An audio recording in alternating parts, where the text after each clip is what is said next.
ఈరోజు వరల్డ్ ఆదివాసీ డే సందర్భంగా నా తరఫు నుంచి అందరికీ శుభాకాంక్షలు. సో ఫస్ట్ ఆఫ్ ఆల్ నేను కూడా బేసిక్లీ జై ఆదివాసీ, జై ఆదివాసీ. సో లాస్ట్ ఇయర్ 2022లో ఏప్రిల్ నెలలో బేసిక్లీ కొత్త జిల్లా ఫామ్ అయింది, అల్లూరి సీతారామరాజు జిల్లా.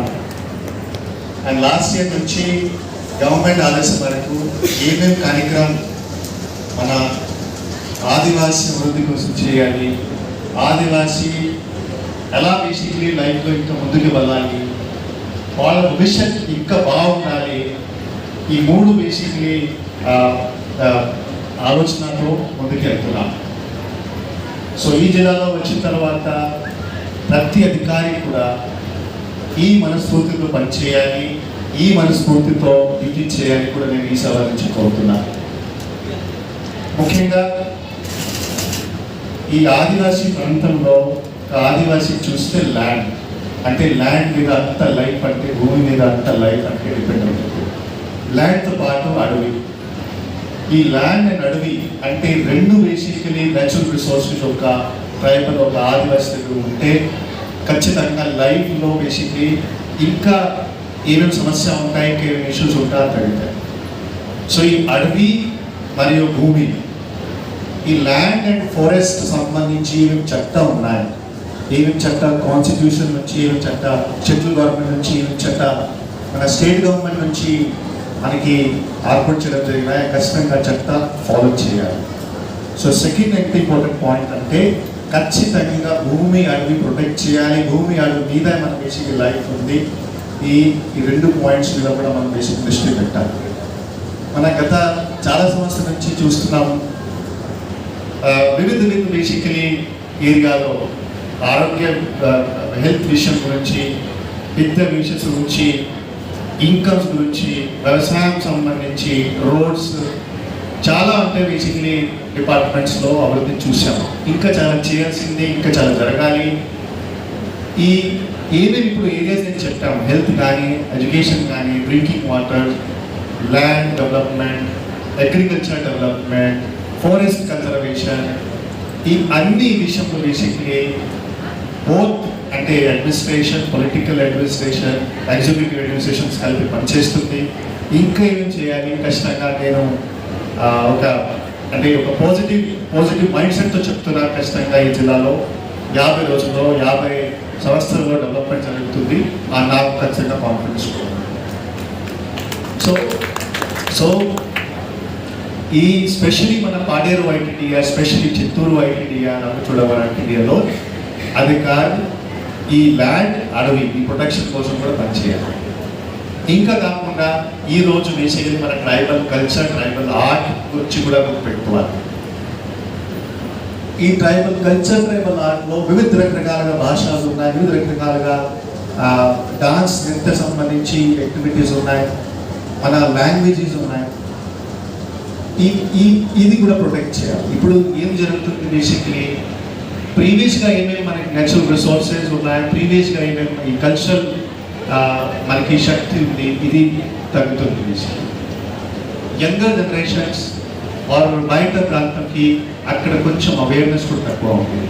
సో నేను ఈ సభ ద్వారా department as well leaders, society leaders, political leaderships కూడా నేను రిక్వెస్ట్ చేస్తున్నాను. మన tribal culture, tribal art protect చేయాలి. ఇది మన శక్తి. ఈ ట్రైబల్ ఆర్ట్, ట్రైబల్ కల్చర్ తోటి ఈ రోజు వరకు మనం సర్వైవ్ అయ్యాము.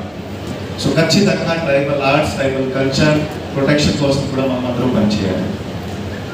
ఇంకా కాకుండా స్పెషలీ అభివృద్ధి కోసం ఏమేమి పని వేసింది, మనం ఇక్కడ ఎవరెవరు అధికారులు ఉన్నారు, హెచ్ఓడీస్ ఉన్నారు, ఏమేమి పని మనం బేసిక్లీ చేస్తున్నాము, ఒక్కటి బేసిక్లీ మైండ్ సెట్తో మనం చేయాలి. ఎట్లా ఒక ట్రైబల్ ఫ్యామిలీ డెవలప్ అవ్వాలి, అభివృద్ధి జరగాలి, వాళ్ళ ఫ్యూచర్ జనరేషన్స్ ఇంకా డెవలప్ అవ్వాలి, ఆ మైండ్ సెట్ తోటి బేసిక్లీ మనం అందరూ పనిచేయాలి. నేను బేసిక్లీ సభతో 2-3 ఒక ప్రాక్టికల్ ఎగ్జాంపుల్ షేర్ చేస్తాను.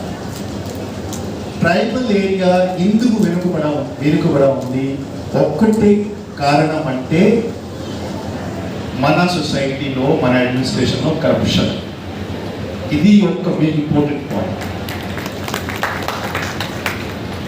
మన ట్రైబల్ ఏరియాలో ఎప్పుడు ఈ కరప్షన్ తగ్గుతుంది, ఎప్పుడు ఒక అధికారి కరెక్ట్గా పనిచేస్తారు, ఎప్పుడు సపోజ్ ఒక 100% అంటే డబ్బు ఒక్క పని కోసం ఇవ్వడం జరిగింది, ఆ 100 రూపాయలు ఖర్చు అవుతుంది, ఆటోమేటిక్గా అభివృద్ధి జరుగుతుంది, ఆటోమేటిక్గా అభివృద్ధి జరుగుతుంది.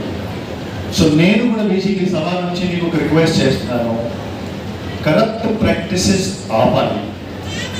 గత చాలా సంవత్సరాల నుంచి ఎందుకు అభివృద్ధి జరగట్లేదు, ఈ ఒక్క ఇంపార్టెంట్ కారణం అవుతుంది. మీకు ఎక్కడ కరప్షన్ కనిపిస్తే మీరు బేసిక్లీ ఆ ప్రొటెస్ట్ చేయాలి. ఎక్కడ మీకు ఆ ఇన్ఫర్మేషన్ ఉంది, ఎందుకు అది చేస్తే మన బేసిక్లీ రోడ్స్ ఉండొచ్చు, హాస్టల్స్ ఉండొచ్చు, schools, library, PHC, drinking water schemes అన్నీ బాగుంటాయి. ఆ అన్ని బాగుంటే ఆటోమేటిక్గా మన ఏరియాకి, మన ప్రాంతంకి, మన గ్రామంకి అభివృద్ధి జరుగుతుంది. ఇది చేయలేకపోతే అభివృద్ధి జరగదు. దయచేసి ఇది అంటే నా ప్రాక్టికల్ నాలెడ్జ్ అంటే ట్రైబల్ ఏరియా వచ్చిన తర్వాత మీరు కరప్షన్ ఉంటే మీరు మాట్లాడాలి, ఎవరు కరప్షన్ చేస్తే వాళ్ళ విపరీతంగా మీరు మాట్లాడాలి, వాళ్ళ సపోర్ట్ మీరు చేయకూడదు. ఇది ఒక్కటి మీకు నేను విజ్ఞప్తి చేస్తున్నాను. రెండోది మన సొసైటీలో చాలా వెనుకబడి సొసైటీస్ కూడా ఉన్నాయి. ట్రైబల్ ఏరియాలో ఈవెన్ కొన్ని సొసైటీస్ ఉన్నాయి, పీవీటీస్ కానీ ఇంకా సొసైటీ వాళ్ళు వెనుకబడి ఉన్నాయి. సో ఎవరెవరు ఫార్వర్డ్లో ఉన్నారు, ఎవరెవరు బేసిక్లీ ముందు కమ్యూనిటీస్ డెవలప్ అయినాయి, వాళ్ళ బాధ్యత కూడా ఆ వెనుకబడి కమ్యూనిటీస్ ఎట్లా ముందుకు రావాలి, వాళ్ళ అభివృద్ధి కూడా జరగాలి, ఆ కమ్యూనిటీ నుంచి కూడా బేసిక్లీ కోఆపరేషన్ రావాలి, కమ్యూనిటీ నుంచి కూడా ఇనిషియేటివ్ రావాలి. ఆ కమ్యూనిటీ నుంచి ఇనిషియేటివ్ వస్తే మనం బేసిక్లీ మన కమ్యూనిటీకి సాయం చేస్తే ఇంకా త్వరగా అభివృద్ధి జరుగుతుంది. ఇది ఒక్కటి నా తరఫు నుంచి అందరికీ ఒక విజ్ఞప్తి. సో ఇంకా కాకుండా నేను ఎక్కువ సమయం నేను తీసుకును ఒక్కటే అంటే నేను ఈ ప్లాట్ఫామ్ నుంచి నేను మీకు ఏం చెప్తున్నాను, ఖచ్చితంగా ఈ జిల్లాలో ఎవరెవరు అధికారులు ఉంటారో వాళ్ళు ట్రైబల్స్ కోసం 100% అంటే ఎట్లా అంటే బేసిక్లీ వాళ్ళ అభివృద్ధి కోసం పనిచేయాలి, డే నైట్ పనిచేయాలి, కష్టంగా పనిచేస్తారు.